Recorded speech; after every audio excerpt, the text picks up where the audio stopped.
We're traveling down a road with an armored car. Hans is doing an Irish accent. Are we sure it's not Easter? It's not Easter, my friend. It's just your average drinking stream. Both sides, both sides! Hey, Obos. Fuck, I'm down. Is there One, west. is there a spot to Southwest. get the train rail to run outside of the I've got it base back up here. for brackage? There's a killing it Hans, right there's now. a half track on the road. This is an ambush point. They planned this. That's why there's flares. I'm running away. I'm running as fast as I can back. I mean, I was largely joking, but we literally got ambushed on a roadside in an armored car. Isn't this literally something the IRA did multiple times? Troops, I saw a bear here. And today, I'll be presenting you my ideas that I'm compiling into a suggestion series I'm calling the Anti-Builder Update. Because you know what? After the last update, the Sappers, they need a buff too. So, slightly different start for this suggestion series. What has changed for us to need this, at least in my opinion? The Builders Update, or Update 61, has noticeably slowed the pace of wars. Defenses, active or not, are still, in my opinion, too omnipresent on the map. Hardly any room to maneuver, hardly anywhere that's not covered by defenses. This is forcing us to rely too much on artillery to break fronts. And frankly, until the introduction of artillery, there's far too few early war tools to counter defensive lines. Especially now that you can start building concrete right from the get-go in the back lines. Adding more space between front lines and making it easier to destroy some defenses, more on that in a second, will benefit many roles on the battlefield. And a lot of the suggestions I will be suggesting have already been implemented a long time ago in the game. Alright, so what will the suggestion section include? I'm going to do a little bit of a rehash on my tunnel and mountain warfare video, which you should definitely check out, but specifically on the tunnel section.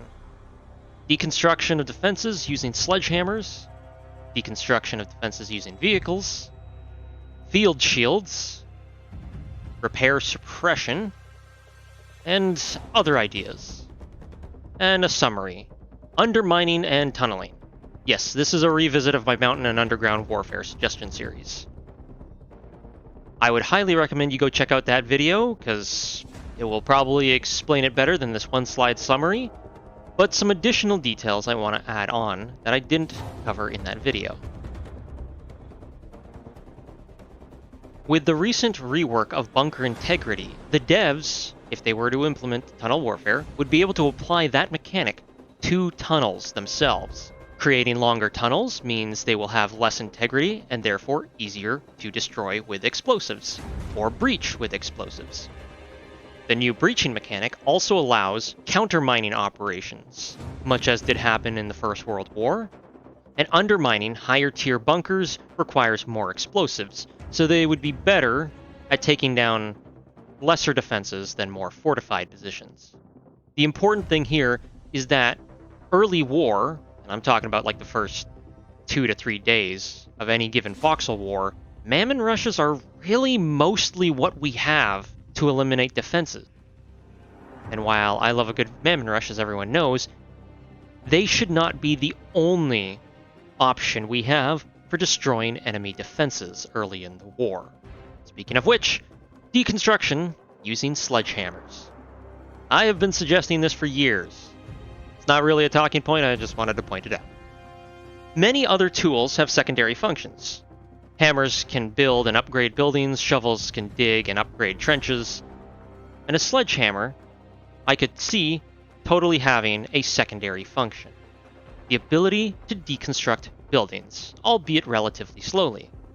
Now this could apply to enemy and friendly structures, or it could be limited to reserved or constructed friendly structures only to prevent griefing on more public structures. And again, this would give an early war tool to sappers and engineers to deconstruct breached lines. And again, this could act as an early to mid-war alternative to destroying a bunch of inactive defenses with Mammon grenades. I'd also like to add, which is not a bullet point on the screen at the moment, the ability to recover resources when you deconstruct them. Encouraging players not to waste resources and instead gain them at the enemy's expense, and also slightly punishing hasty building just to get a few pillbox kills, but then ending up giving the enemy a few B-mats once they take over a position. Deconstruction using vehicles. Why not give some vehicles the ability to also destroy structures? And there's a couple of different routes I can see us taking with this. The first one is vehicle modifications for the construction vehicle.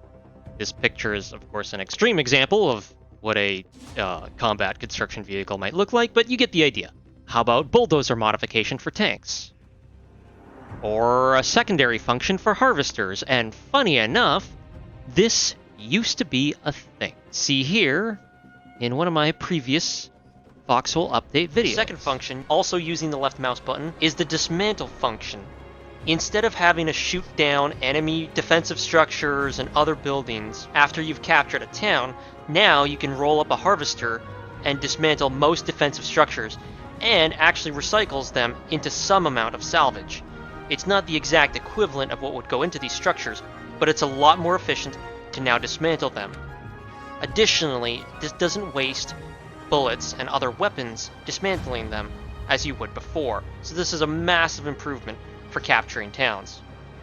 Similar restrictions can be applied to prevent griefing, meaning that you can't destroy friendly structures, or maybe you could only destroy ones claimed by your squad or built by you, that kind of thing.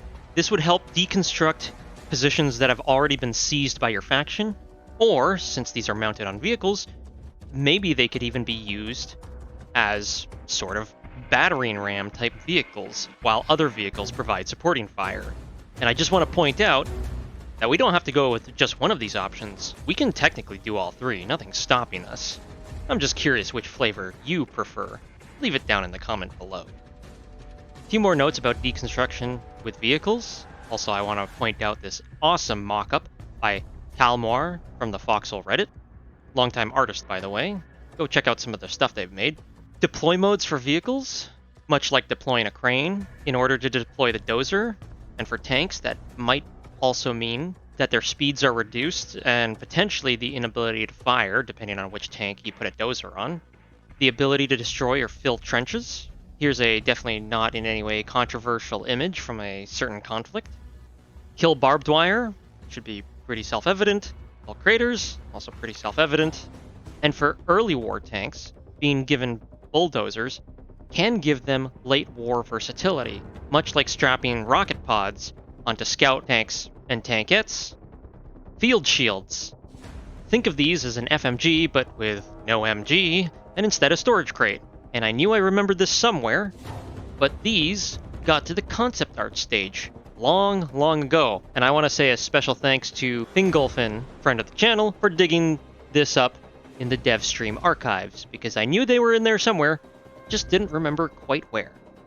This would allow infantry to push mobile cover up to defenses, which they could then throw mammons from behind cover. Field station. Yeah, so it's really basic, but the idea actually came from giving them, giving future medics, again, I said the word medic, giving future medics a tool or something on the battlefield that they could use. Two guys, like the field artillery, could set this up in the middle of a battlefield and have somewhere to hide behind as a mobile defense that would take effort to put up there. And then the storage box, again, it was originally the idea that you'd fill it with only medic supplies, but then we're like, anything you want would be better. Reference for a really old mobile shield wall that I don't think actually worked or was used during World War I, but at some point someone built it, and it was giant, it was like this, had two wheels but significantly bigger and kind of a slit to shoot out of. I could imagine this, two guys rolling up against a bunch of foxholes, and this thing, who knows, maybe it's full of HE grenades, and then suddenly you've got like something an option to work with to fight defenses. Yeah, and like, no, that's really cool. And like, just to be clear, these features aren't scheduled or like planned. Yeah. It's just like in the brainstorming. Yeah, this is a mistake. Improvements for mammon rushes in the early war, barricades for urban fights, and there is some historical precedent for this. Here's an example of a Russian barricade during the First World War that was captured by German troops. Alright, this one's going to be a bit controversial. Repair suppression. Remove the ability for engineers to repair structures that are currently under attack. So basically, if a structure is suppressed, say by machine guns or artillery, you should not have the ability to repair it. Kind of similar in the sense that fire mechanics will also force people to scatter from the structure, be unable to repair it, except you still sort of. Applies to all structures, and in turn this forces defenders to seek the enemy's positions out, destroy their artillery, or stop whatever suppressing their structures before going in to repair it. Is this too powerful for the attackers? Honestly, I'm not sure. This is why I'm merely suggesting it, not demanding it. I'm curious to know what your guys' thoughts are in the comments, though.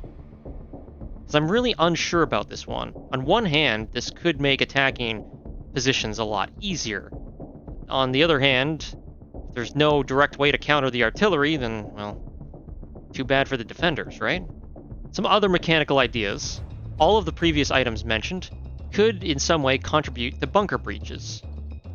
Tanks with dozers on them could just straight up punch a hole in a bunker.